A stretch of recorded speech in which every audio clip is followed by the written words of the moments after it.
افواہیں حاسدوں کی جانب سے شروع ہوتی ہیں، کم فہم انہیں سچ مان لیتے ہیں اور بے عقل انہیں پھیلا دیتے ہیں۔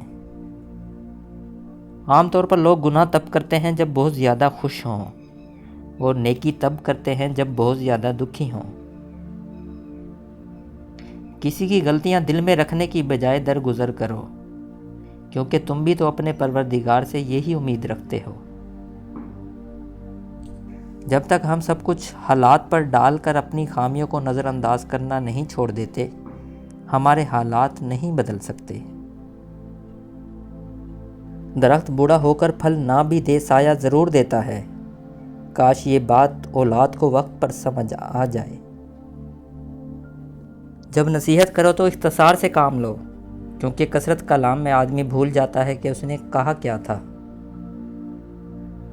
رب سے مانگنے کا طریقہ دعا ہے اور پانے کا طریقہ یقین۔ حاسد مزاج لوگ ان کتوں کی طرح ہوتے ہیں جو ہر اس سوار کا پیچھا کرتے ہیں جو ان سے تیز رفتار ہوتا ہے۔ انسان تو بہت معصوم پیدا ہوتا ہے، دنیا داری تو اسے دنیا کے لوگ سکھاتے ہیں۔